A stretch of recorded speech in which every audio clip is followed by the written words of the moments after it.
There's a lot of content on YouTube about flexibility training, which ends up leaving people with analysis paralysis, watching more and more content but not taking action and getting results. In today's podcast, Yani and I will help you identify your next step to achieving phenomenal flexibility and strength by uncovering whether you're at stage 1 flexibility, stage 2 flexibility, or stage 3.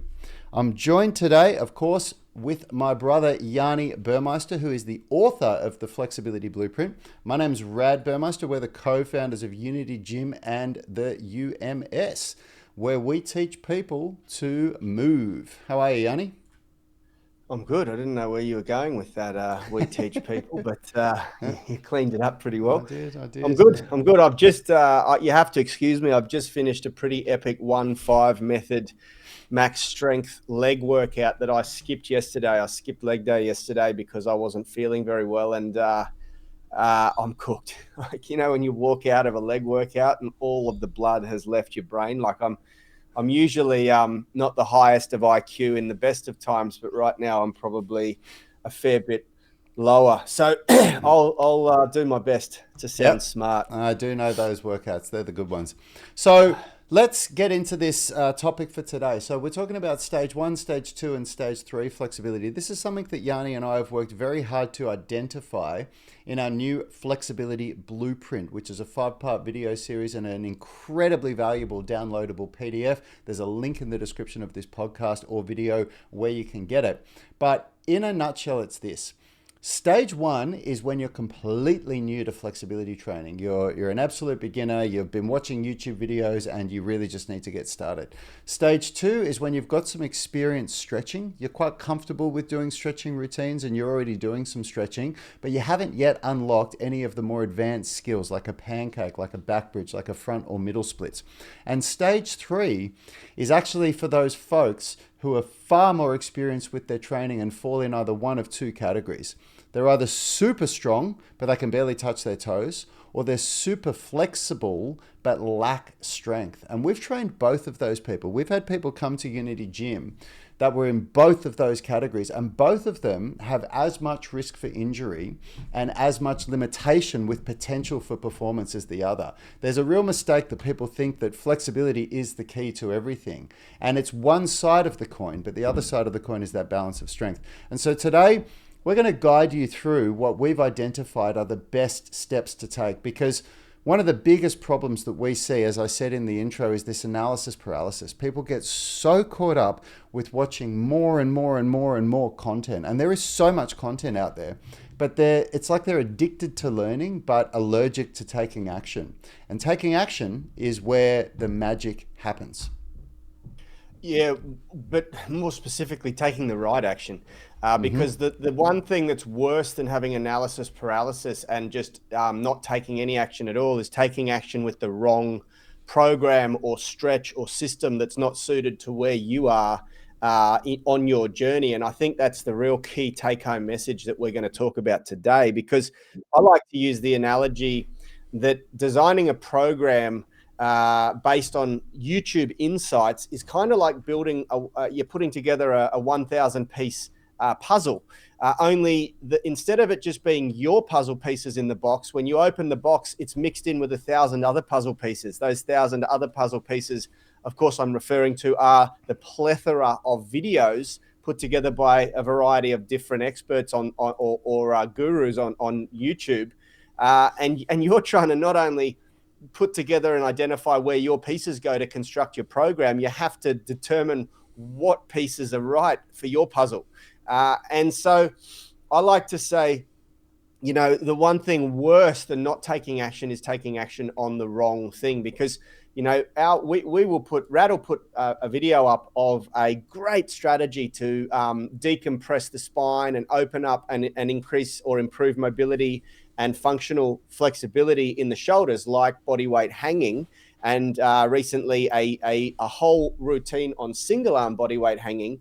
And you'll get this incredible disparity in responses. Some people will claim that it is the gateway to their, results and a massive level up in what they can do, and others will say that it destroys their shoulders and hurt them, and it's that we're absolute charlatans.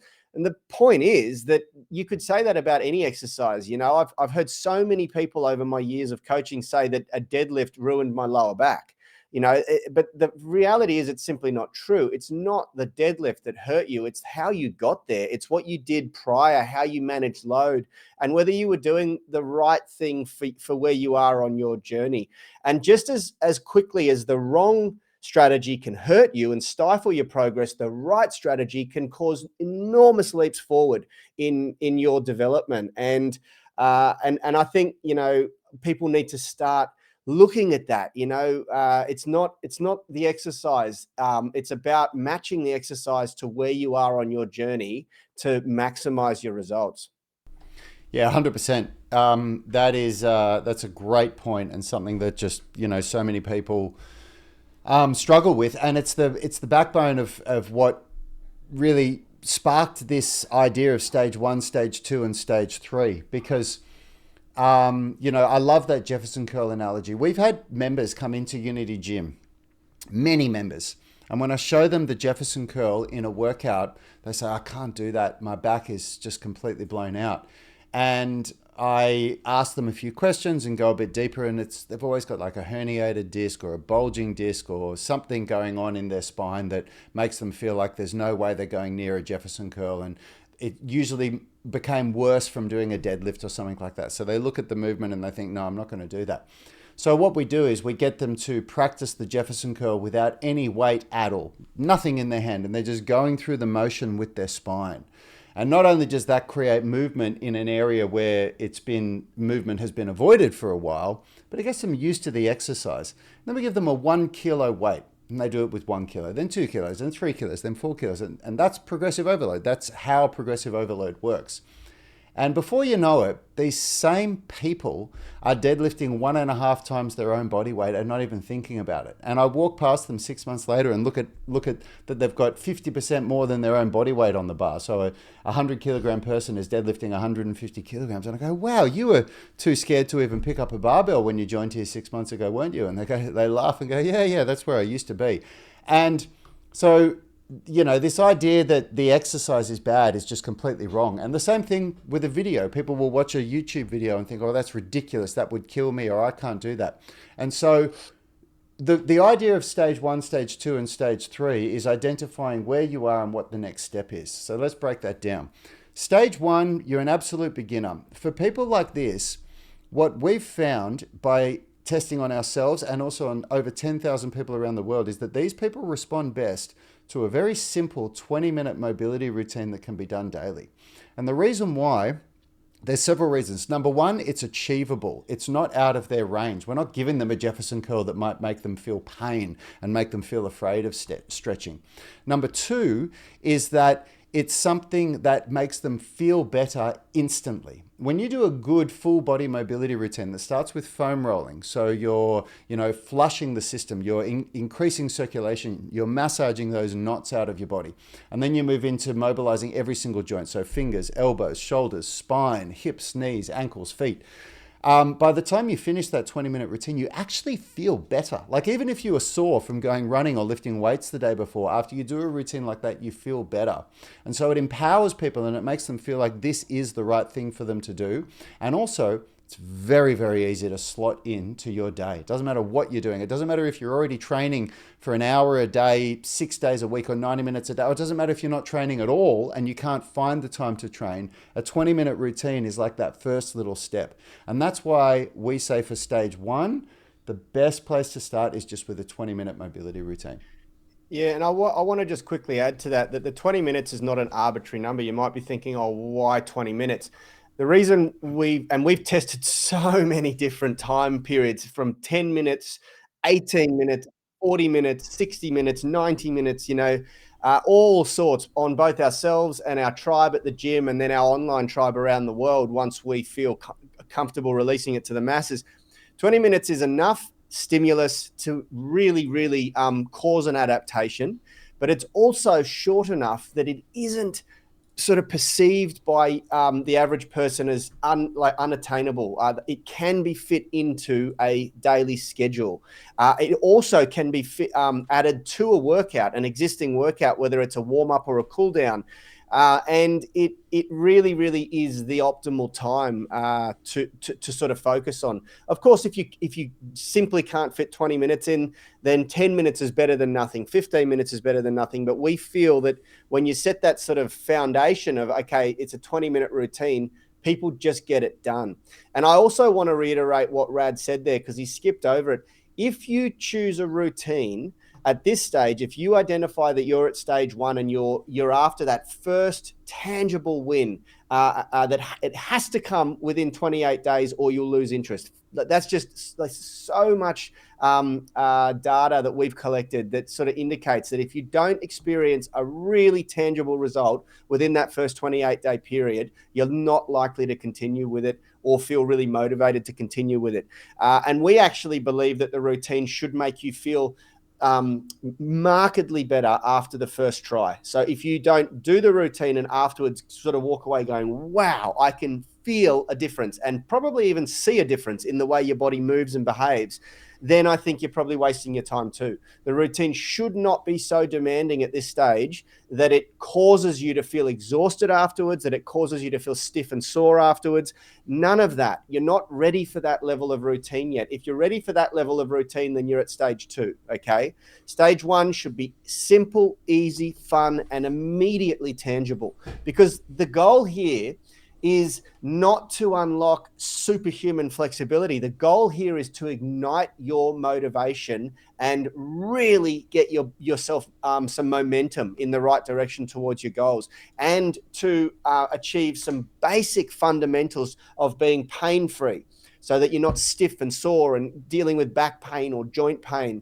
And then also just to feel like everything's sort of had a service, had lube, like a lube up, like a, what do you call it, a motor vehicle service, where they change the oil and the grease in your joints and things like that. And that's what a lot of our previous tribe members have said about the 20-minute routine that we created.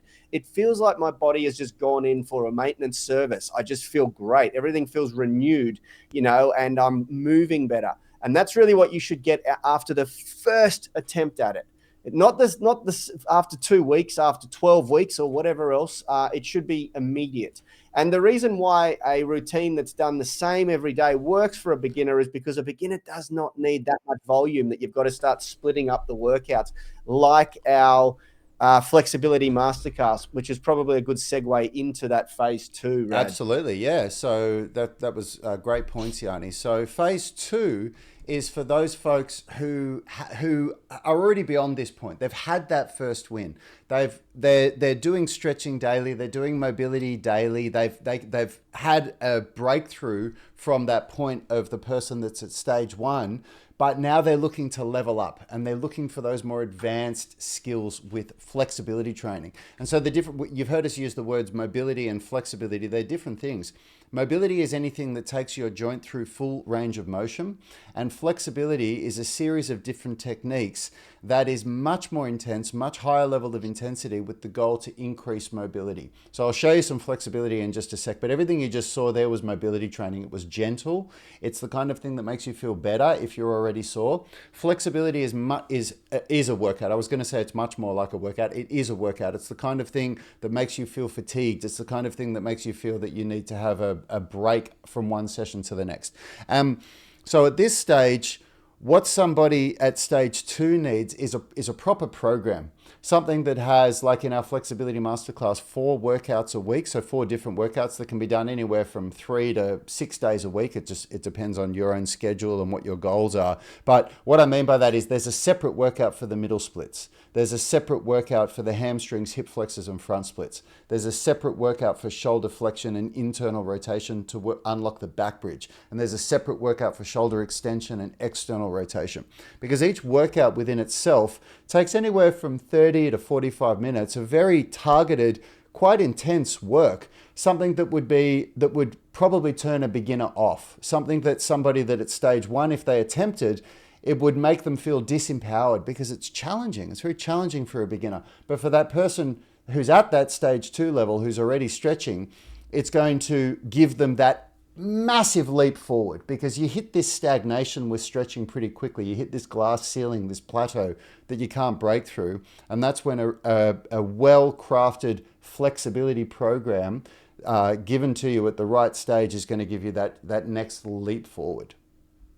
Yeah, that's right. The biggest key at that point is that you need to start applying proper strength and conditioning principles to your stretching and your flexibility training. And that is going to require most likely a different approach to what you're used to. You know, we have a whole bunch of different methods that we use that we probably don't have time to go into here.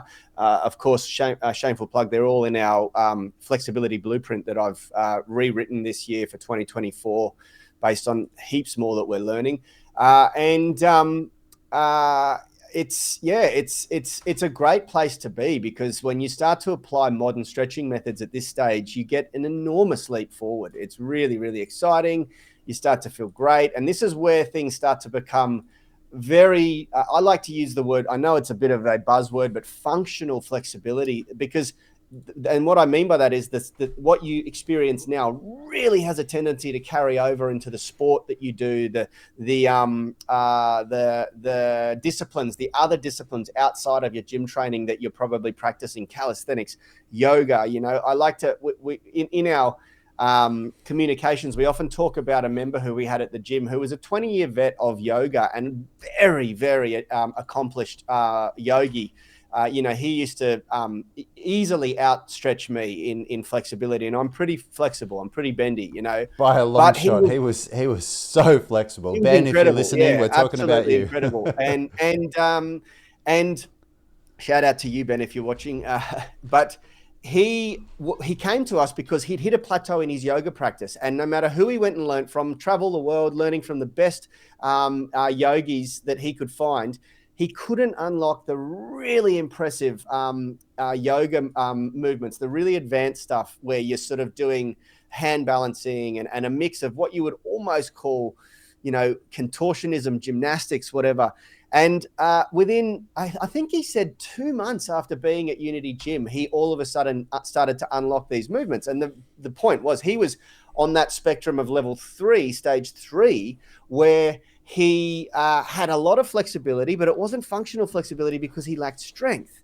He lacked end range strength. And as soon as we started to teach him those principles, it all started to fall into place and come really easy. So this is a good segue into stage 3, Rad. Yep, you've definitely moved into stage 3 now. So stage 3 is, for Yanni's just described one of those folks, which in our experience was the rarer side, which is those people that are really flexible but that lack strength. What we found was much more common was people that were really strong and lacked flexibility, and seriously lacked flexibility. A major, disparity. People that could deadlift. That was me when I started. Yeah. People that could just bust out squats at their own body weight, that could do clean and jerks or whatever it is, like really incredible feats of strength, but couldn't get their arms overhead to hold a straight line handstand, or, couldn't go to even basic stuff like a deep squat, be able to squat ass to grass without breaking form. And I think the most obvious is that ass to grass. Well, I could squat 2.5 times my body weight, but I couldn't hold a deep squat without weight on my back. It was too uncomfortable, and I had excessive butt wink. And I'm sure you've seen people like that in the gym, that can demonstrate amazing feats of strength, but their flexibility and mobility is not on par with their level of strength. And look, you might, at a young age, you might dodge a bullet here and be okay. But 9 times out of 10, I find this type of person starts to really break down in the older adult years, when they hit their even 30s. 30s, there's this sort of point where they're like, man, I've never, ever had problems like this before, but now I'm all of a sudden in all sorts of pain. And everything just seems to be piling up, injury after injury after injury. And the reason is because although you could force your body into those positions, you hadn't earned the right yet. So you're causing enormous unnecessary stress on the joints, and muscle systems and tendons and ligaments and all of those deeper tissues that are, being forced into this position with everything not really coping with it very well. Sorry, Rad, I cut you off. No, not at all. It's absolutely fine. I mean, look, I've found some footage of me doing some relatively deep squats. This is the first time I'd squatted double my own body weight. So that's 170 kilos when I was 85 kilos. So I think it's, I've done this calculation before. I think it's 340 pounds or something like that. But yeah, look, Yanni's really nailed it there. But this is a really common thing that we see at Unity Gym. And this is where the UMS tribe membership, so where what we do in the UMS app, this is where it really comes together, because this is something that we developed at Unity Gym for many, many years. Where we combine strength and flexibility into the same workouts, and where we teach you how to have this balance of strength and flexibility. And I think one of the biggest difference about what we do with the UMS tribe membership is it's not just that it's customized to your needs. It's not that it's, we've got this app. It's that we do it all in exactly an hour and use periodization as well. So you're not just doing these random workouts.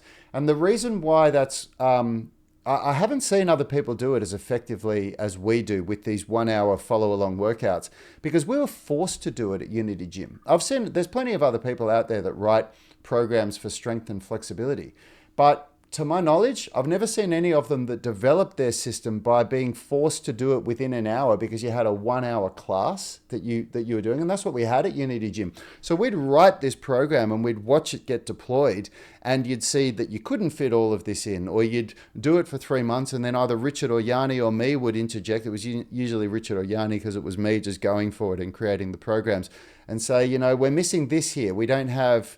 there's no external rotation in the week, or there's not enough volume on the primary lifts. You're only doing 3 sets, whatever it is. And it forced us to remove the things that were unnecessary, the things that would make a workout take 90 minutes or 2 hours or whatever, and boil down to something that makes you strong and flexible and takes 1 hour. And so, yeah, that's, in fear of waffling on, we've been going for a little over 20 minutes now. That's what we wanted to talk about today. We wanted to talk about this concept that if you're listening to this, I would almost bet that you are somebody that watches content on YouTube, and you're watching people do flexibility videos and teaching you these concepts about end range strength and about loaded stretching, about mobility and whatever it is. And you're probably going to watch more content today. And what we would like to challenge you on is there's only so much knowledge. There's only so far that all that knowledge and all that new knowledge is going to take you. Eventually, the only thing that's actually going to make you more flexible is to take action. And the best thing that we think you can do is to identify whether you're at stage 1, absolute beginner, new to stretching, stage 2, got some experience stretching but haven't unlocked the advanced levels of flexibility, or stage 3, you're a very experienced person with your training, but you're either flexible and lack strength, or you're either strong and lack flexibility.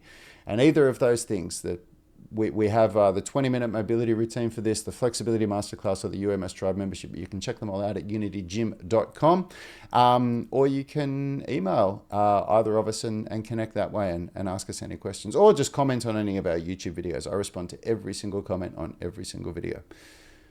Any closing thoughts, Yanni? The closing thought from me is that the take home message is apply the Pareto principle here, 80-20 principle. And, once you identify where you are, stage 1, 2, or 3 on the journey, eliminate the 80% of content that you do not need anymore. All you want to do is double down, find the 20% of the content specific to your stage and apply that, and watch what happens. You will start to make gains beyond your wildest dreams. And, if you want to work with us, great. If you want to work with someone else, great. But just make sure that they understand where you are on your journey and are not applying principles to stage 3, from a stage 3 to you, because it's not going to give you the leap that you're looking for. Go for it. Bite down hard and go all in on that content for where you are on your journey. Yeah.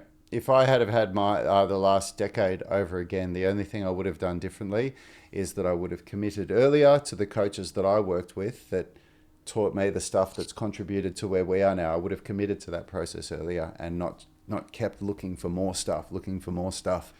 Hope that helps you guys. If you got value out of this, please like and subscribe to the channel, subscribe to the podcast, write us a podcast review. Yeah, give us a 5-star review if you're listening to the podcast. It really helps on Apple Podcasts. On all of the podcasts, wherever you're listening to this, it absolutely really helps us. So please do.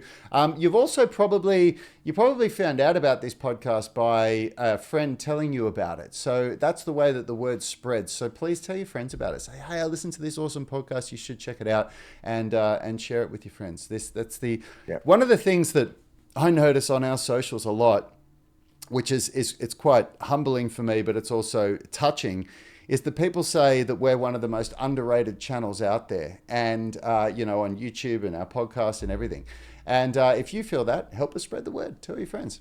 Thanks so much for listening, everybody. Thanks for watching if you're watching this on YouTube, and we'll see you in our next podcast.